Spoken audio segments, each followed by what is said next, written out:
ce geste avec les yeux, c'est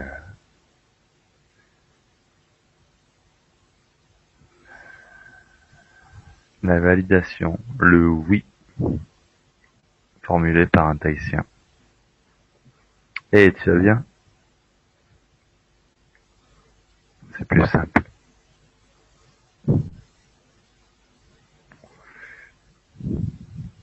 La philosophie. Apparemment, quand on tape l'étymologie du mot philosophie, c'est l'amour de la sagesse. L'amour de la sagesse. L'amour, c'est un sentiment en bien de quelque chose.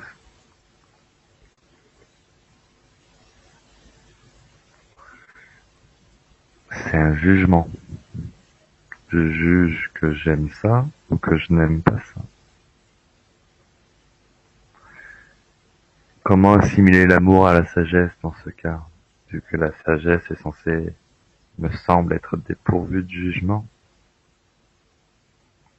La sagesse de l'observation n'est pas portée par un sentiment de validation, de réprimande, de répression, de réfutation,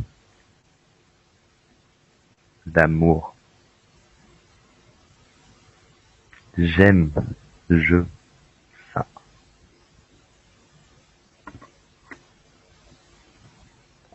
La philosophie, c'est de la merde.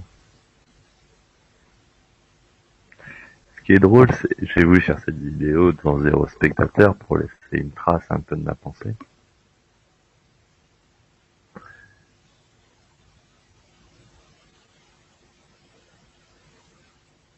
Si nous recherchons la vérité, le sens commun,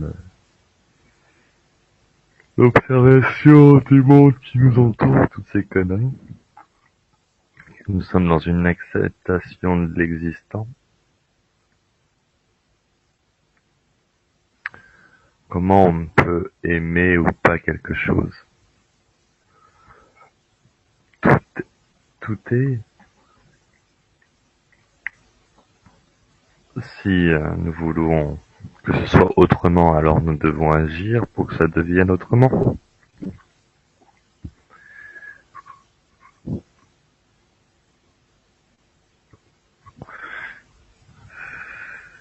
Nous devons même le détruire physiquement, peut-être. Le jugement qui est apporté à une action de quelqu'un, que ce soit une action de construction ou de destruction, ah c'est bien, il a construit ça, ah, c'est pas bien, il a détruit ça.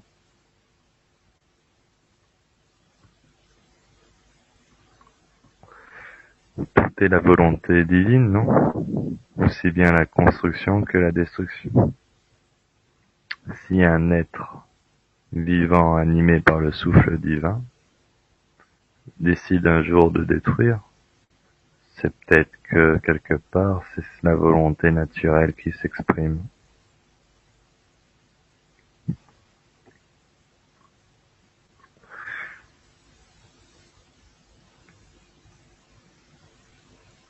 Je me suis pris pour un philosophe depuis très longtemps. Et je me suis rendu compte que non, je suis pas un philosophe. Je ne recherche pas la vérité, la sagesse, l'amour, toutes ces conneries. Le bien, l'expression du bien du bon, non, ça je m'en fous. Je suis pas un philosophe.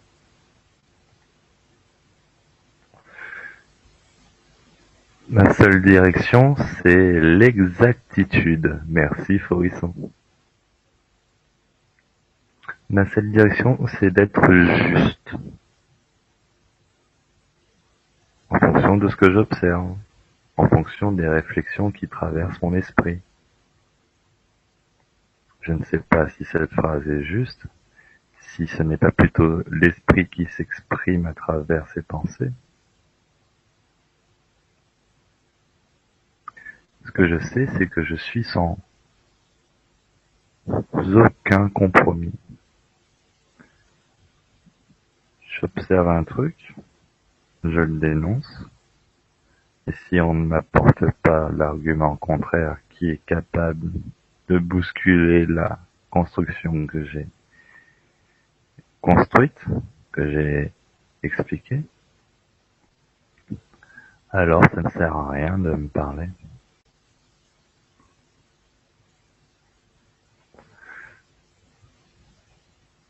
Une phrase que tout le monde connaît et que tout le monde valide: l'histoire est écrite par les vainqueurs. Et vous croyez que les vainqueurs n'écrivent que l'histoire? Ils écrivent également la science, les raisonnements philosophiques, la morale religieuse. Ils écrivent tous les vainqueurs. Les vainqueurs brûlent les livres des vaincus, ou les cachent. Le Vatican a caché la bibliothèque amérindienne, s'il y en avait une. Tellement de mystères autour des Amérindiens, et massacres orchestrés par les Yankees. Le Vatican est satanique pour plein de gens, et pourtant il valide l'esprit chrétien. Parce que c'est la propagande du bien, et que le bien c'est séduisant, alors que le mal est repoussant, alors que le mal est nécessaire. L'application du mal sur terre est nécessaire. Il faut savoir comment nous devons l'appliquer, c'est tout. Et à force de vouloir l'étouffer, de vouloir le faire disparaître, nous observons un mal plus intense qui s'exprime, qui est regretté par l'ensemble, mais qui s'exprime parce que nous lui permettons de s'exprimer car nous avons refusé de faire le mal localement.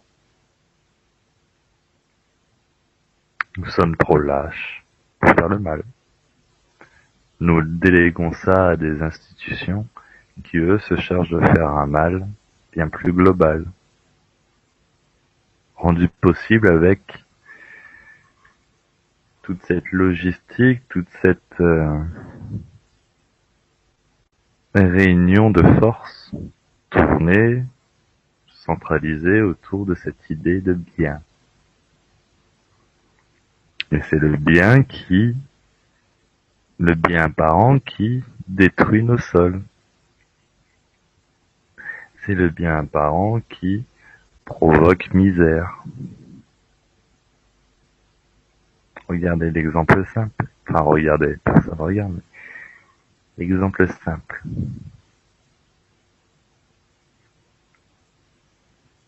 Il y a une tribu ancienne qui est établie à un endroit et qui est agressive avec l'ensemble des nouveaux arrivants et qui tue tout le monde. Il les mange et tout. Mais vrais méchants. Allez. C'est pas bien. Il y a 20 aigus qui refusent qu'on les approche et quand ils approchent, ils nous mangent. La réflexion de tout le monde, c'est pas bien. Ils sont pas pour le multiculturalisme, la diversité, etc.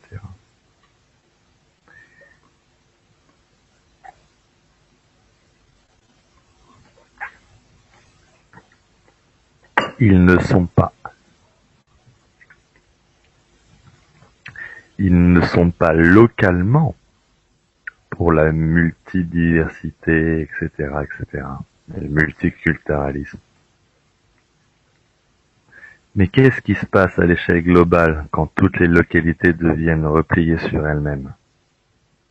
Un peu de logique. À l'échelle globale, quand il y a une multitude de villages qui décident d'assumer leur originalité, leur spécificité, et qui refusent l'ingérence des autres cultures au sein même de leur construction locale, alors ça me paraît être le moyen le plus efficace pour préserver le multiculturalisme global et d'éviter toute uniformisation de l'esprit qui vise à répandre son contrôle sur la planète. Ce ne sont pas les tribus anciennes qui sont agressives avec les étrangers, qui sont racistes, qui sont qui considèrent celui qui ne lui ressemble pas comme du bétail, comme de la nourriture, comme une proie à prédater.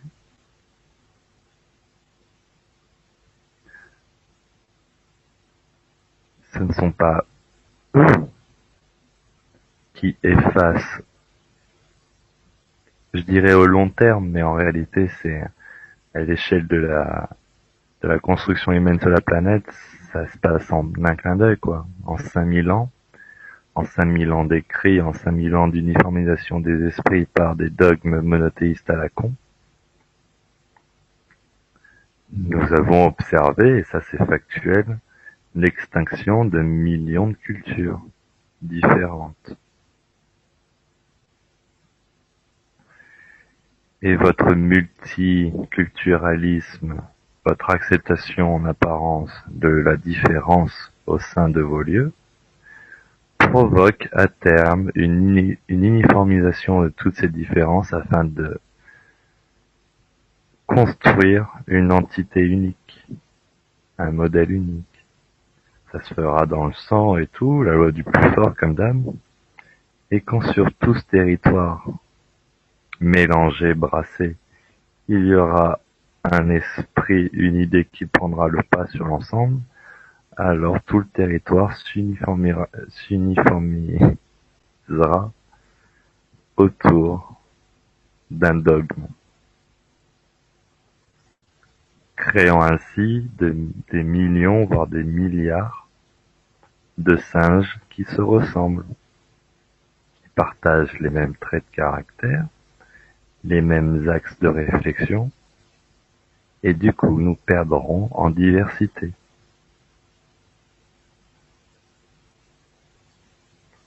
Ce que je fais là, ce n'est pas de la philosophie. Apparemment, la philosophie est tournée uniquement vers le bien.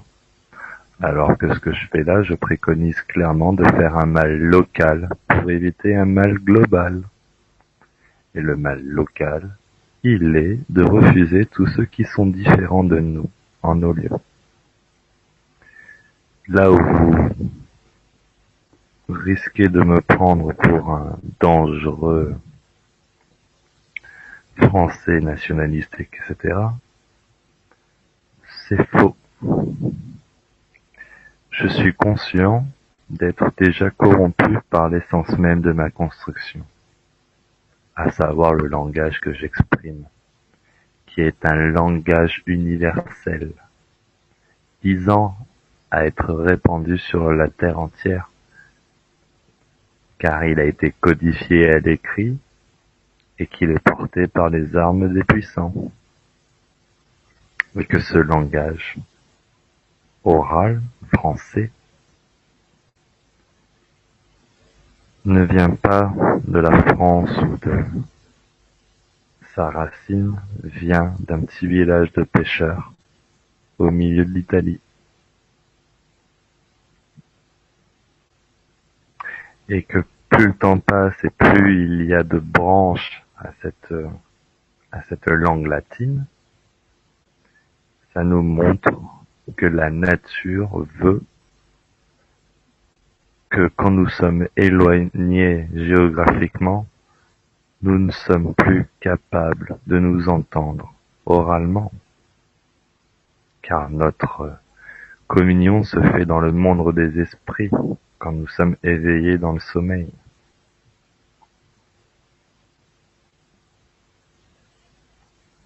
Je ne sais pas si vous vous rendez compte de la supercherie globale que tous ces érudits, ces intellectuels, ces philosophes de merde, Anne de Lavier,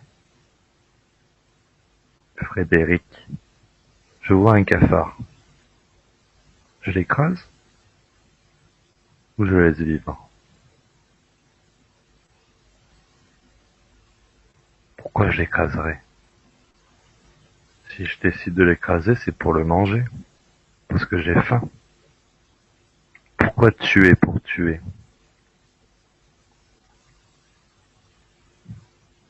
Qui est le plus sage? Celui qui tue pour se nourrir ou celui qui tue par confort? Qui est le plus sage? Celui qui tue l'étranger qui vient pour se nourrir de sa chair?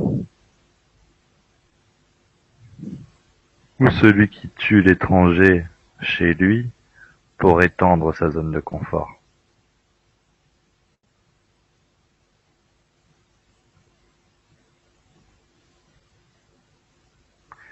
Votre vision du cannibalisme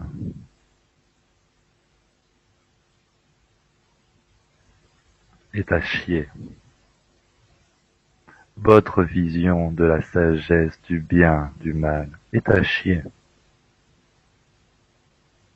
Vous êtes déconnecté de la nature à partir du moment où vous vous mettez tous à lire les pensées de connards qui se sont de toute évidence plantés sur toute la ligne vu le résultat de leurs écrits.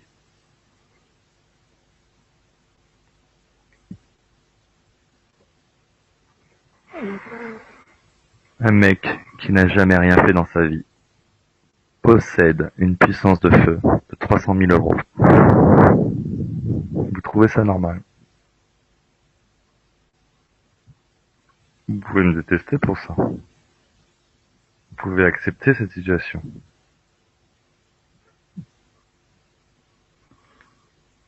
Je suis le privilégié que je dénonce. Et il n'y en a aucun, ou très peu, capable de comprendre la portée de la pensée exprimée.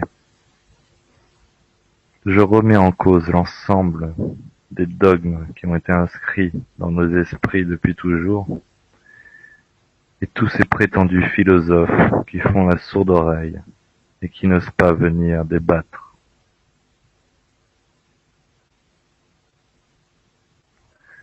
Quentin Till Amanieu est ma dénomination complète du nom d'esclave qui a été attaché à ce corps physique dans la structure républicaine.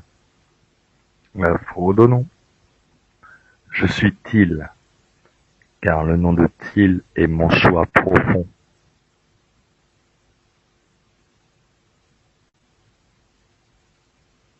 Et Till est l'être humain qui s'exprime en toute liberté.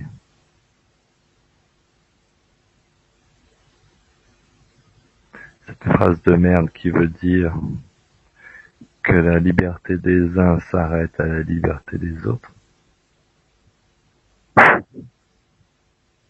Sans déconner.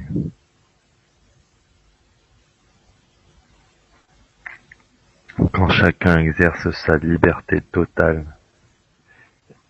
il y a certes un dominant et un dominé, c'est ce qu'on appelle l'ordre naturel. Vous préférez quoi? Des dominants qui dominent avec des réseaux logistiques initiés par des circuits monétaires corrompus depuis leur création? Ou des dominants locaux qui exercent leur domination par force et qui pourront être submergés un jour par une rébellion locale de ceux qui se sentent opprimés? Le fort, physiquement, est plus sage que le fort intellectuellement, car l'intelligence, la manipulation par les mots, par l'argent, le pouvoir qui crée, est sans limite, alors que la force physique d'un homme peut être dépassée par un autre homme.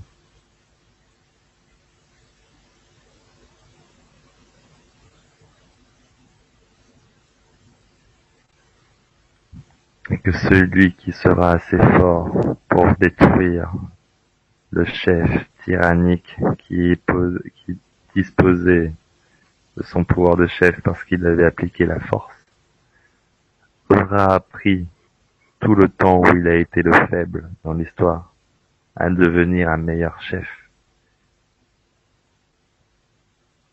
plus juste,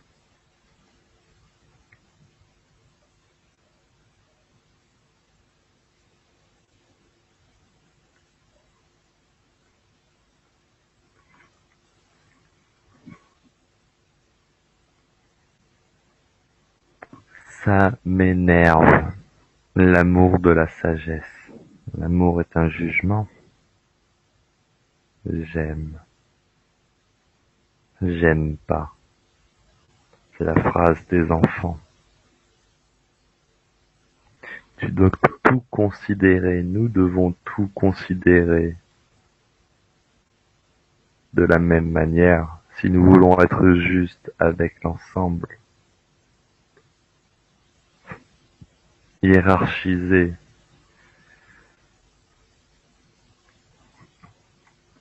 Les différentes incarnations du monde.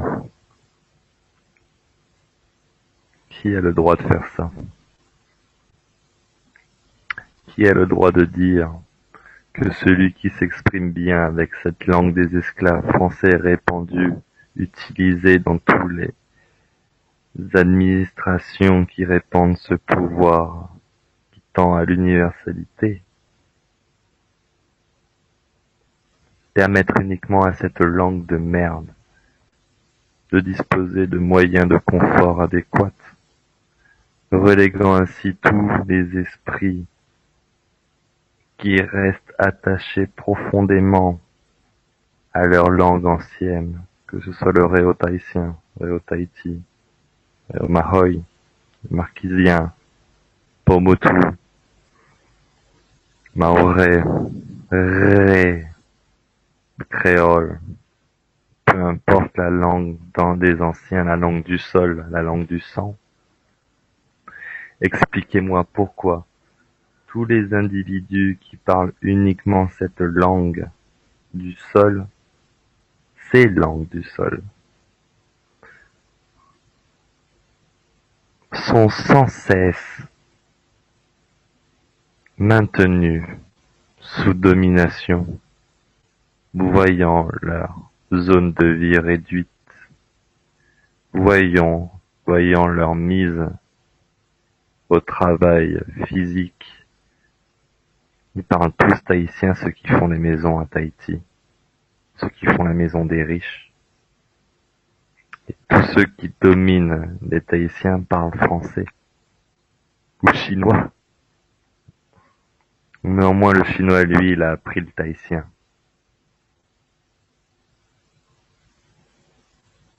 Les Tinto.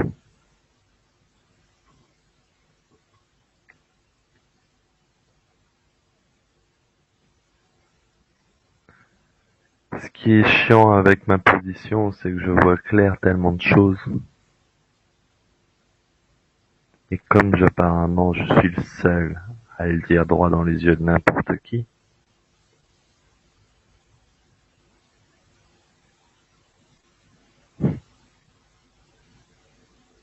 je passe pour un fou prétentieux. Allez, soyons un fou prétentieux, hein, j'accepte. Qu'on vienne me dire où c'est que je me trompe dans mon raisonnement. Car je sais que c'est vrai ce que je dis. Je sais que c'est juste, je l'ai observé de mon vivant, je ne l'ai pas lu dans un livre. Tout ce que je dis, je le tire de ce que j'observe autour de moi. Et j'ai traîné dans les favelas. J'ai traîné dans les quartiers de merde à Tahiti. J'ai traîné dans les villages de pêcheurs au Brésil. J'ai traîné dans les quartiers, dans les boutiques de La Réunion.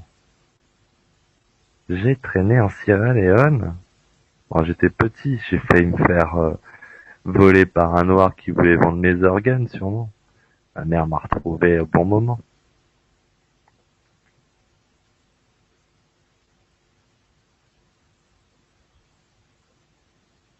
Vous vous rendez compte, les gars? Vous êtes tous là à donner votre foi, votre morale, votre confiance à des bouquins qui ne cessent de nous mettre en cage l'esprit. Vous croyez qu'on est capable d'exprimer une réflexion intéressante que si on se base sur la réflexion corrompue des anciens, aujourd'hui dépassés car ils n'ont plus l'observation du monde que nous observons au présent. Vous vous prenez pour des philosophes. Mais ouais, vous êtes des philosophes. Mais les philosophes, c'est de la merde, les gars. Réveillez-vous. L'amour de la sagesse. Vous voulez devenir sage pour vous aimer vous-même? En quoi ce que je dis n'est pas cohérent? Je suis le seul parmi vous tous à être allé chercher la racine du mot philosophe pour comprendre un peu de quoi vous parliez. La philosophie, c'est l'amour de la sagesse. Vous vous dites sage, vous voulez un amour narcissique. Oh non, tu fais un chemin bizarre, logique. Si vous aimez la sagesse et que vous voulez devenir sage, si vous faites l'amour de la sagesse, si vous prêchez l'amour de la sagesse en prêchant la philosophie, que votre but est de devenir sage, vous voulez vous aimer vous-même? Si vous voulez répondre à des questions qui ont été déjà répondues depuis des milliers d'années par des cultures anciennes transmises à l'oral, qui ont été oubliées des mémoires communes, collectives, par l'imposition des écrits évangélistes, je sais pas quoi, musulmans, juifs, peu importe.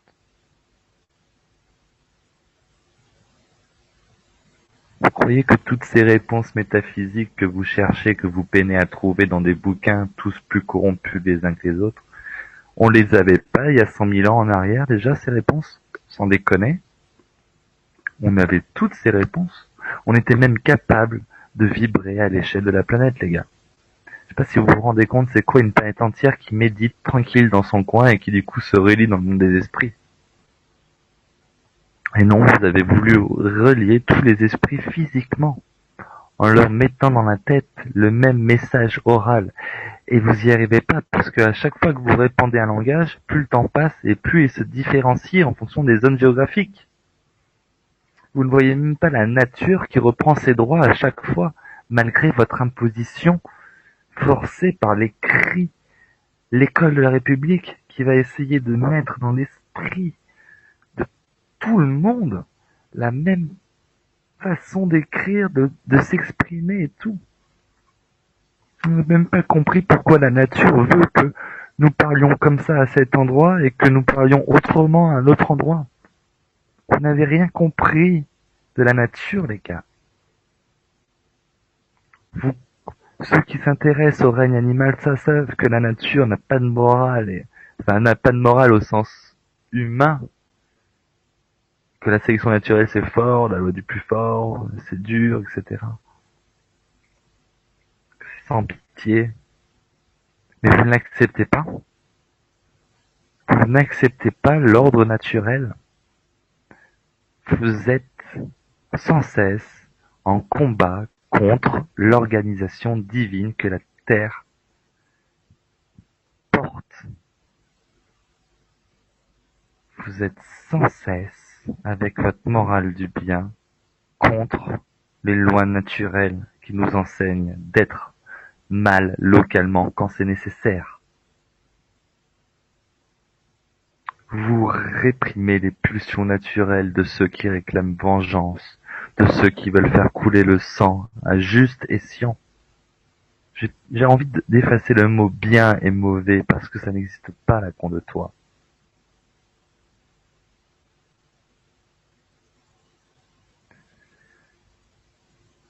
Tu dois être bon avec les tiens. Tu dois te battre avec ceux qui ne sont pas capables d'entendre la langue du sol.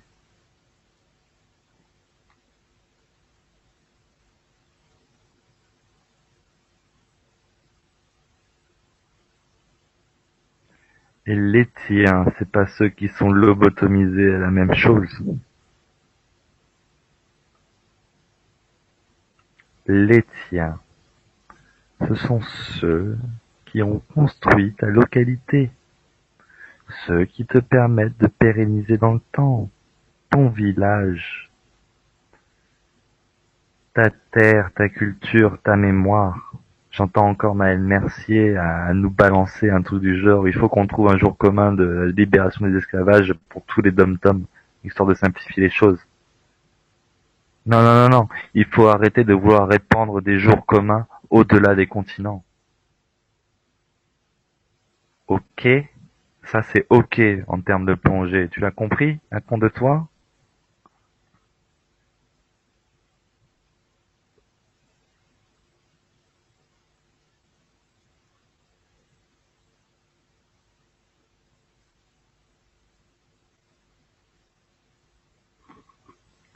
Vous m'insupportez tous autant que vous êtes à vous croire sage. Je suis pas sage. Enfin, techniquement, je suis sage. Enfin, qu'est-ce que la sagesse? La sagesse, c'est pas que le bien. La sagesse, c'est être exact, non. C'est être juste. C'est comprendre, voir, observer. J'observe rien quand je lis un bouquin. Tu veux que je te le chante, enculé? T'observes quoi quand tu lis un bouquin? T'observes la pensée corrompue d'un mec qui l'a écrit il y a longtemps et qui n'a plus l'expérience du présent ou de la séparation temporelle qui est entre son moment et aujourd'hui. Il n'a pas pu mettre à jour son idéologie parce qu'il n'a pas pu observer le monde et l'évolution que ces mots ont provoqué. Sa pensée est de base obsolète.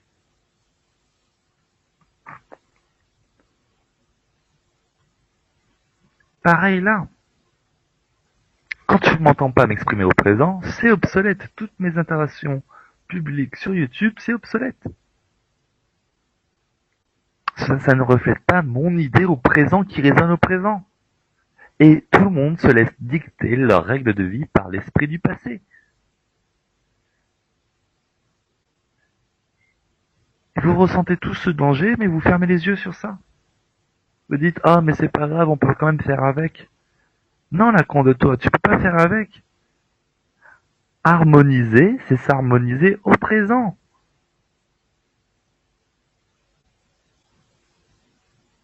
Répéter une partition, c'est maintenir un cercle inscrit dans le temps, un cycle. Et du coup, ne plus donner libre cours à la création. Ne plus avancer avec le temps. Et tout ce qui est inscrit dans des écrits représente des cycles. La con de toi. Et vous voulez perdurer les cycles de merde? Des cycles qui montent, qui descendent, qui s'effacent, qui montent, qui descendent et s'effacent? Non, non, non, non. Je veux une stabilité, c'est pas un cycle. Il y a des variations, mais j'adore l'image du lac exprimée par les Amérindiens. T'inquiète. Tu pourras battre autant de fois le lac que tu veux. Tu pourras inscrire tant de fois tes cycles, ton tempo que tu veux dans le lac.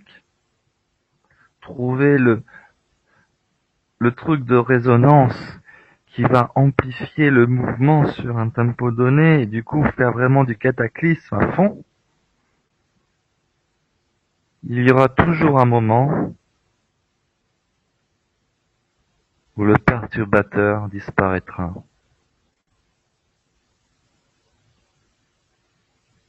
pour que le lac retrouve sa ligne, sa direction,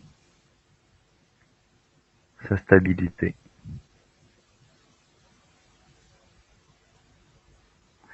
Et en lisant, je vois tous battre le lac.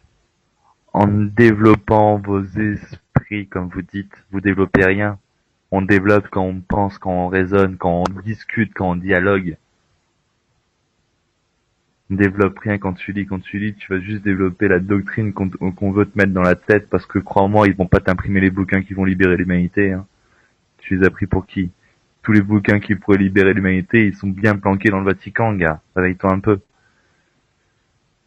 Non, non, non. Quand tu lis un bouquin, tu absorbes une opinion, tu absorbes un truc. Tu peux glorifier ton ego et dire que t'es au-dessus de tout ça et que l'opinion, tout ça, ça. J'ai l'esprit critique, moi. Moi, on me la fait pas, moi, tu vois. Moi, je lis un truc, mais je fais la part. Non, non, non. Ouais. Quand tu lis, t'es sous influence du mec qui a écrit. Tu peux ne pas être d'accord, mais au final, il a inscrit cette idée dans ta tête. Et un jour, elle va mûrir. Et tu vas arriver au point qu'il souhaite, le monsieur. Même si c'est inconsciemment, en tout cas, le mec qui a imprimé ou celui qui a répandu l'écrit, il le sait pourquoi il a fait.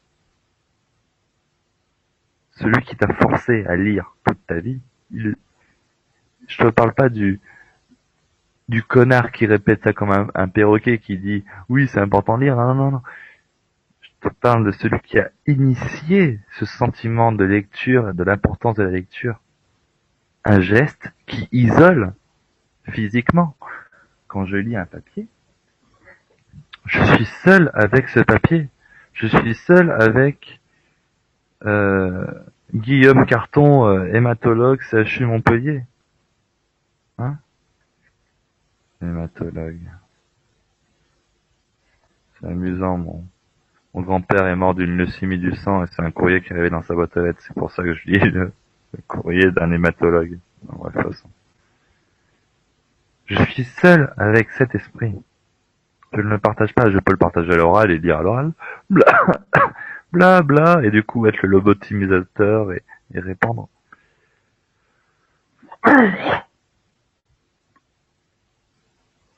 Le conditionneur, il veut dire. Conditionner.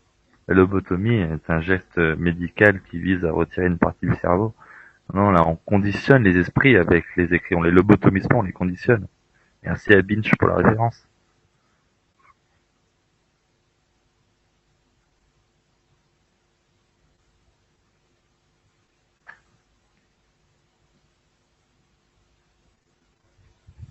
Ça divise. Ça divise la localité.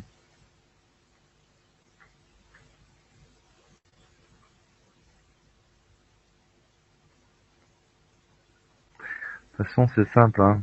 Tant que tout le monde sera conditionné à cette vision de il faut bien aller quelque part, il faut bien faire une construction collective, il faut bien passer par l'écrit, tout ça.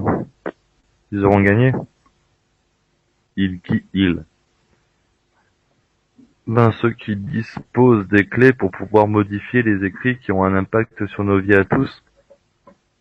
Hein. Qui c'est qui a les clés de ces écrits? Qui c'est qui a les clés de la Constitution? Qui c'est qui a les clés des textes juridiques? Ben toujours la même caste d'aristocrates de merde qui se passent le flambeau de père en fils.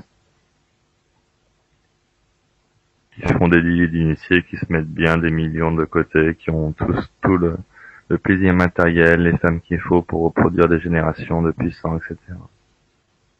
Et tous ceux qui sont, comme moi, des marginaux qui tentent d'apporter un peu de nouveauté dans les esprits contemporains, dans mes esprits contemporains. Voilà, catalogué, asocial, incapable d'attirer une femme plus d'une. Ouais, ma relation avec une femme la plus longue que j'ai eue, c'était 3 mois. J'ai pas fait plus de 3 mois dans ma vie avec une femme.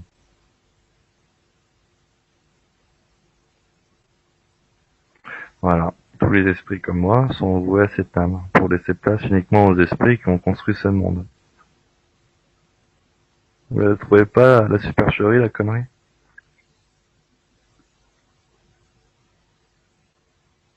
C'est où l'aboutissement de ce monde? Vous croyez qu'ils n'avaient pas trouvé les solutions viables, nos anciens? Ils nous ont pas montré des cycles plurimillénaires stables dans le temps? Ils ont pas donné vie à la plus grande biodiversité de la planète? Il n'y avait pas des troupeaux de bisons à perte d'horizon qui faisaient trembler les sols amérindiens? C'était pas déjà une belle solution naturelle qu'on avait à l'époque? Et aujourd'hui, on fait tout ça pour retourner vers la nature. Et qui c'est qui nous a déconnecté de cette nature? Ce sont les écrits, ce sont les empires, Ce sont ceux qui ont construit des châteaux, ce sont ceux qui ont construit des règles, ce sont ceux qui ont transmis des ordres à l'écrit pour mater les populations primitives qui vivaient tranquillement avec la forêt. Ça commence avec les Celtes, c'est les premières traces écrites qu'on a sur le territoire. Derrière les Romains, on s'est pris Jésus dans la gueule, la République, la caste des bourgeois, la novlangue, la manipulation mentale par le biais multimédia, visuel. Et aujourd'hui, on entend des connards qui disent «Oh, écolo, et blabla, et blabla, et blabla», incapables de vivre 2 jours dans la forêt, moi y compris. C'est pour ça que moi je suis voué à mourir, parce que je suis déjà une aberration de la nature. Je ne suis pas naturel, je suis un esprit fictif, je suis un corps fictif, je suis pas un homme. Je suis un robot. J'ai des logiciels qui tournent dans la tête. J'ai isolé une solution que je suis incapable d'appliquer moi-même, car je suis déjà dépendant de tout ce confort matériel. Je suis obligé d'aller à Leclerc pour me nourrir et compagnie. On nous a retiré notre essence naturelle, notre aspect animal. Nous savons tous nous battre à main nue, nous attendons qu'une chose, c'est l'occasion d'en mettre une belle dans la gueule de quelqu'un. D'ailleurs, je vais défoncer B quand je vais le voir, ça va être trop bon. En attendant, on ne peut plus le faire, parce qu'on nous a mis une morale dite supérieure, qui a provoqué ce système qui pille les ressources naturelles, qui détruit la planète. Alors que la baston, ça permet de renforcer les corps, ça permet de nourrir le sol quand il y a un mort. Voilà. Et quand t'es dans une société qui apprend à pleurer les naissances et à festoyer les morts, la mort n'est plus vue comme une punition comme aujourd'hui, elle est inscrite dans le cœur de chacun. Si nous sommes tous des corps matériels animés par un esprit unique et que cet agencement organique permet l'expression de telle ou telle facette de l'esprit, alors la mort n'existe pas.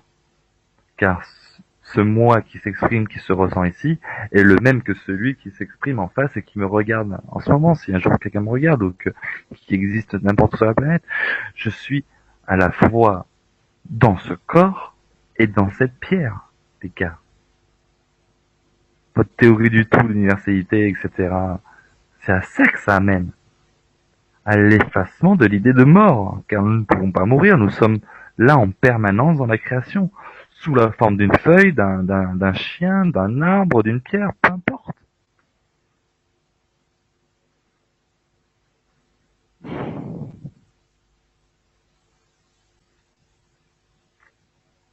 Et vous êtes tous là à couiner face à la mort. À dire il faut pas tuer, il faut pas ci, il faut pas ça. Oh là, con de toi, le mec qui touche mon gamin le jour où j'ai un gamin. Mais je les tripe pendant 3 jours d'affilée, les gars. Je prends bien soin de sortir ces boyaux un par un et de lui montrer et de lui faire bouffer.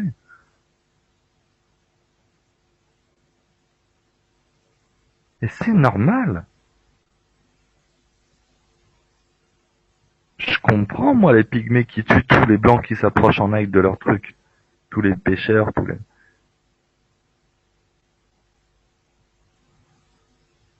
Vous croyez parce que vous défendez uniquement le bien que vous êtes bien uniquement?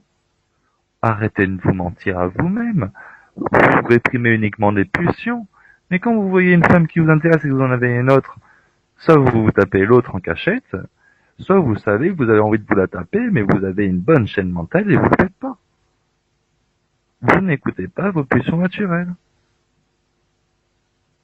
Et quand la nature s'exprime pour de vrai, la femme n'a pas le choix. Elle est soumise à l'autorité de l'homme. Jusqu'au moment où l'autorité de l'homme prend trop le pas sur la femme et qu'elle décide de le tuer dans son sommeil. Dans tous les cas, il y a toujours un moyen d'équilibrer les choses.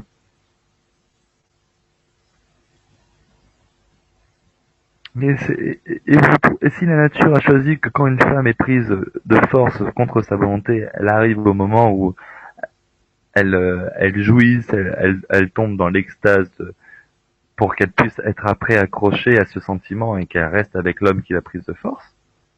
Vous croyez que c'est pas la nature qui a voulu que les hommes prennent de force les femmes? Et aujourd'hui, vous punissez la nature parce qu'il y a des hommes qui vont violer des nanas. Et les nanas qui font ah, elle m'a violé, blablabla. Oh, t'as joui. C'était ta meilleure baie de toute ta vie, gars. Nana. Sans déconner. Sans déconner. Vous voyez qu'il y avait la loi dans les cavernes? La loi, c'était la loi du plus fort. C'était la nature. Comme dans tout le règne animal. Vous croyez au-dessus des animaux en écrivant des règles.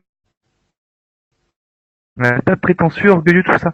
Vous êtes tous autant que vous êtes orgueilleux à partir du moment où vous vous considérez supérieur à l'animal.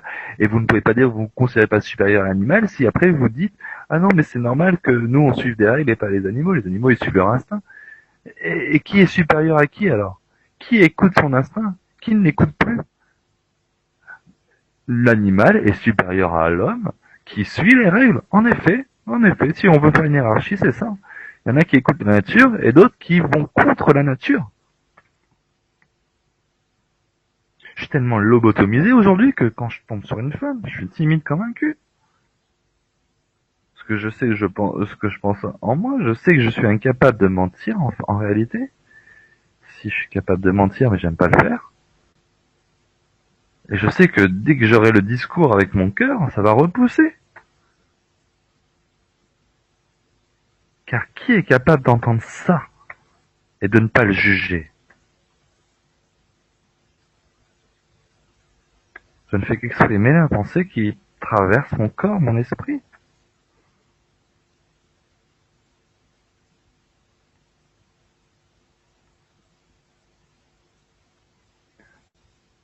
Vous méritez tous le bûcher, les gars. Votre acceptation tacite détruit cette planète, ses océans, ses sols, sa vie, sa faune. Pire, il n'y a pas de pire. Ça détruit également les êtres humains qui n'ont pas eu la faiblesse qu'on a eue de succomber à ce confort matériel et de continuer à vivre en harmonie avec leur forêt. Nous déforestons leur milieu de vie. Nous réduisons leur nombre d'humains originels de jour en jour.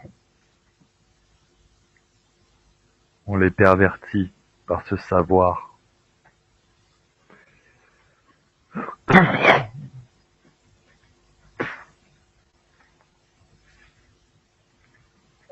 Vous êtes tous des mécréants, les gars.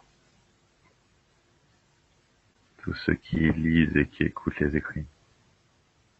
Méritez que la mort.